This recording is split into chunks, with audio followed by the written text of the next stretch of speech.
They told me I'd never make it. Now I was rising in their elevator, wearing the blazer they once mocked.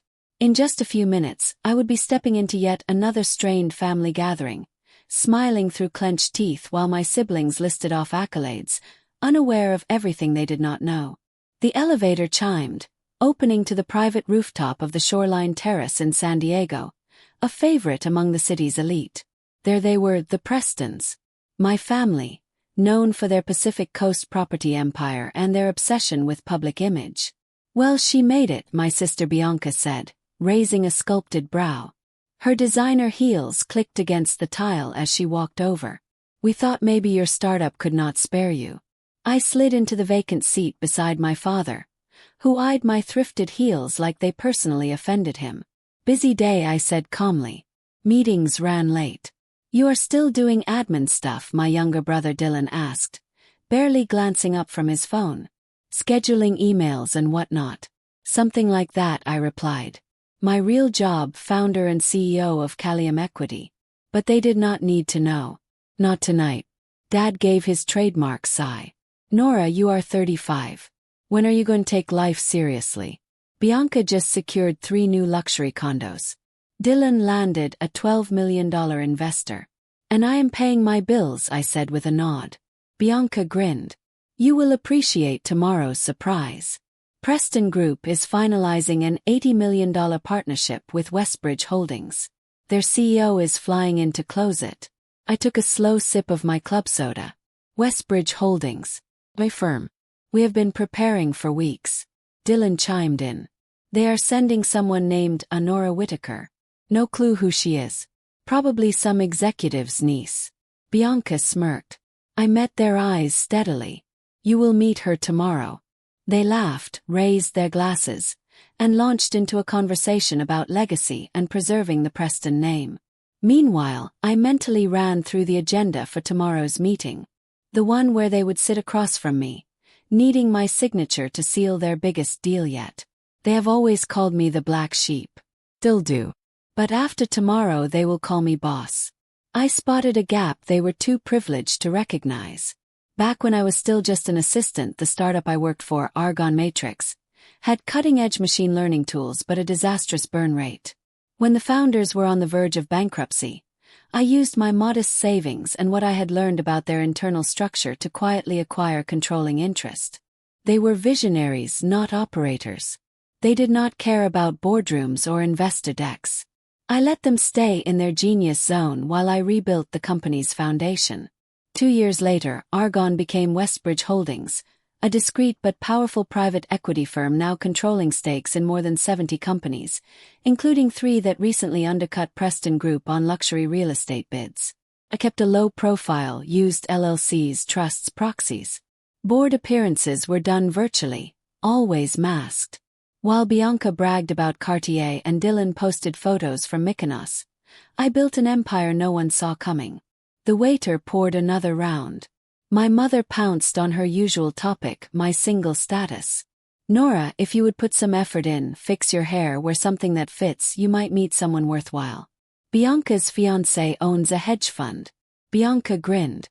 We are hosting the Green Horizon Gala next week. $5,000 a seat. Do not worry, Nora. We will not make you feel out of place. Dylan laughed. I thought of the embossed invitation on my desk addressed to Westbridge's CEO. I am content, I said, slicing into my steak. Success just wears different clothes. Dad snorted. That is what failures say to sleep at night. Then Bianca's eyes lit up. Oh, remember that little AI company you worked for ages ago? Guess who acquired them? Westbridge Holdings. Dylan chuckled. If only you had stayed, Nora. You might have actually been part of something big. For once, I dabbed at the corner of my mouth with my napkin, fighting the urge to smile. Yes, imagine that. Nora, my mother said, her tone both pitying and sharp. Their CEO is supposed to be a genius. Cold, strategic. The kind of power you will never touch.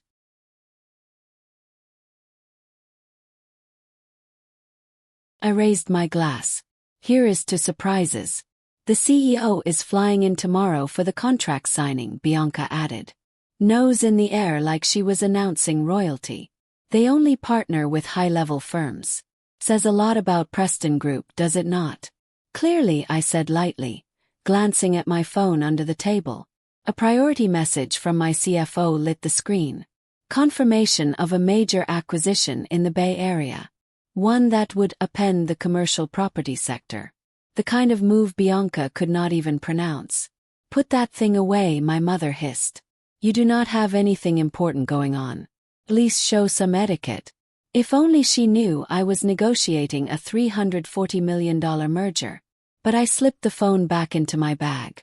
Let them enjoy their delusion a little longer. The rest of the dinner played out, like a rerun. Dylan was gloating about his latest condo flip, Bianca flexing her guest list for some overpriced gala, my parents practically glowing with pride, and me still the invisible one. That was fine. Tomorrow would rewrite the script. The signing was set for 10 a.m. sharp at Preston Group's headquarters downtown. Bianca had spent nearly a year chasing this partnership, never realizing the CEO she had been emailing was the sister she had always belittled. As we got up to leave, Bianca leaned close and smirked. Do not worry, Nora. Maybe someday you will get to stay at one of my developments. I will even knock 10% off. I smiled, thinking of my oceanside home in La Jolla. Purchased outright, never listed. That is sweet of you, Bianca. If you think dinner was awkward, wait until they see who walks into that boardroom tomorrow. Do not miss it. Hit subscribe so you are there when the truth hits the table. Dylan slapped his black Amex on the table. Next round is at my new high-rise in Mission Hills, he said, flashing a grin. Fair warning, it might make someone feel a bit out of place. I stood, slinging my worn canvas tote over one shoulder. Best of luck tomorrow, I said with a small smile. Hope everything unfolds exactly the way you expect. Bianca gave me her trademark smirk. Some of us actually thrive under pressure, Nora. Just do not let your little desk job make you late. I walked past their flashy rides, Bianca's silver Porsche, Dylan's matte black Tesla, toward my familiar Civic parked under a flickering street lamp. Tomorrow I would be arriving in my Phantom. And tomorrow the masks would come off. But tonight, I returned to my modest loft in Bankers Hill, powered up my encrypted workstation, and quietly closed a deal that would reshape the AI analytics space. Because true power does not need applause. It works in silence until silence is no longer an option. What happens when the overlooked sibling walks into the boardroom as the one calling the shots? Stick around. The reveal is coming, and trust me, you will not want to miss it. Tap subscribe so you are here when the truth hits like a thunderclap. This morning there was no hesitation. I slipped into a midnight blue cashmere suit, hand-stitched in Milan, the kind that whispers old money in a room full of noise. Jordan, my executive assistant, had confirmed every arrangement. This was not just a meeting. This was a reckoning. Langston Tower's marble lobby hummed with curated opulence until the doors rotated open at 9:55 a.m. I stepped through 6-inch heels clicking with purpose. Gone was the woman in discount heels. In her place stood the CEO of Westbridge Holdings. Jordan followed behind, carrying a leather portfolio that cost more than Dylan's entire tech stock portfolio. The front desk agent did a double take. Miss Whitaker, he asked, stunned. I do not see you on today's guest list. Check again, I said coolly. Try Westbridge Holdings. The guard's brow furrowed, then jumped as my name popped up under VIP clearance. Of course, Miss Whitaker. The executive elevator is this way. Every head in the lobby turned. Each sharp click of my Louboutins echoed across the marble like a ticking clock.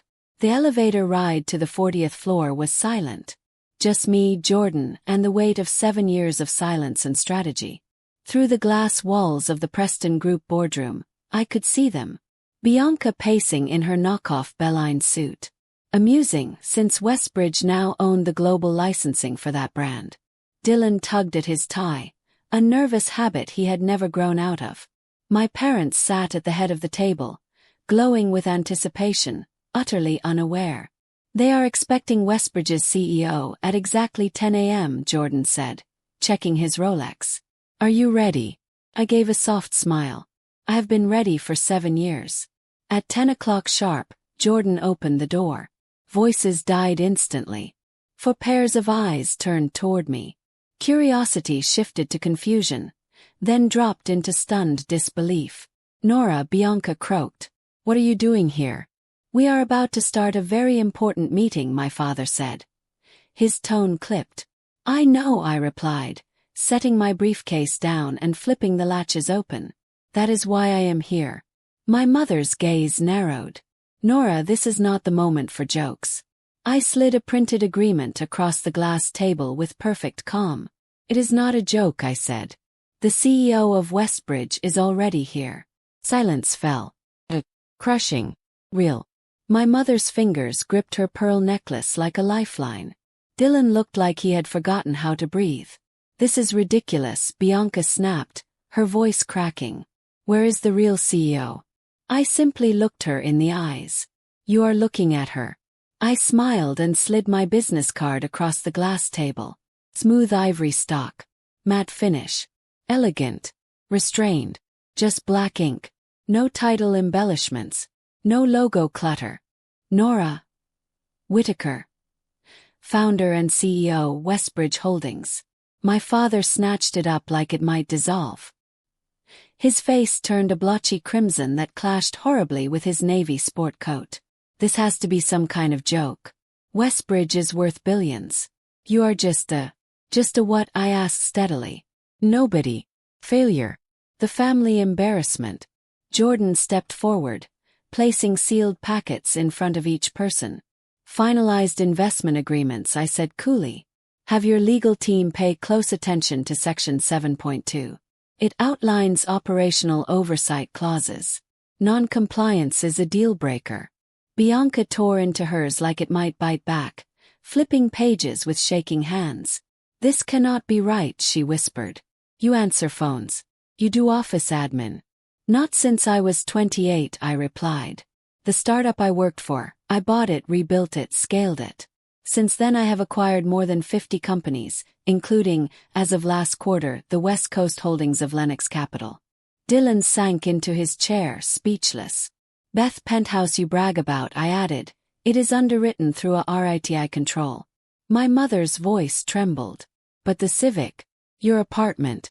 You wear the same coat every winter." "Intentional," I said. "Some of us invest in assets, not appearances. Power does not always announce itself." My father's voice dropped, acidic. "Why keep this hidden from us?"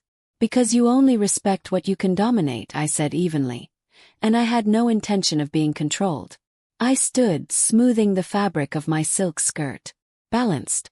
Unshaken. The black sheep no longer. Now the one writing the terms. "Now then," I said, setting a sleek Mont Blanc pen beside the contract. "Shall we go over the terms of Westbridge Holdings' $80 million investment into Preston Group? It is a considerable sum. Best we clarify exactly what you are signing." Bianca had gone ghostly pale, verging on green.